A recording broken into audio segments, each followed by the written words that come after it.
Yo, what's up, Chris TV? Welcome back to my channel again, guys. Guys, today is Wednesday ngayon, guys. Bumalik ako dito sa aking pwesto kahapon. Pangalawang araw ngayon. Dito pa rin ako sa bayan, guys. Yan. Yan yung ating fish. Siyam na fish saka dalawang plus ang ating dinala. Dito pala guys sa aking pwesto po, guys. Meron ako napansin dito sa mga kung sino mga sabungero, no? Mga nagbi-breed na manok.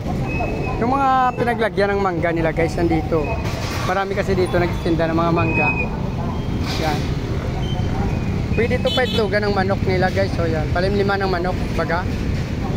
Yung mga kaing tawag dito sa amin. Yung anong tawag dito sa Tagalog na to. Yung kaing na pinaglagyan ng mangga, guys, mga hinog ng mangga, yan. So tinatapon na lang nila. So pwede ito, kung saan yung mga nagbi-breed ng manok, pwede pa itlogan, sayang. Yan, marami dito, guys, oh. Araw-araw to kasi kapon meron din dito. May napansin din ako niyan kapon. Yan. Madami. Dito lang yan nila tinatambak. Yan. So basura na kuha nito, mga pag dumana yung truck ng basura. Dito pa rin ako, guys, sa ano, sa tabi-tabi, nag-aantay ng mga fish lover. Kung sakaling sana makabinta tayo ngayon. Kahapon niya.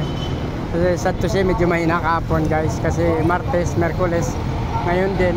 So kung konti pa rin mabili ngayon, Friday, Saturday, Sunday na lang tayo babalik dito.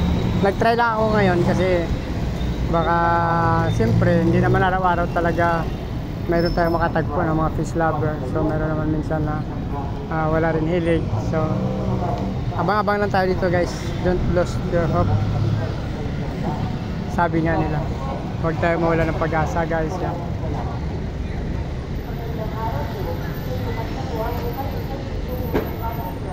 Dumating tayo dito mga 4, no? Uwi naman tayo siguro mga 7. So 3 hours lang natin ba? Abangan na natin ito kung ano. Pag medyo mahina pa rin ngayon, so Friday.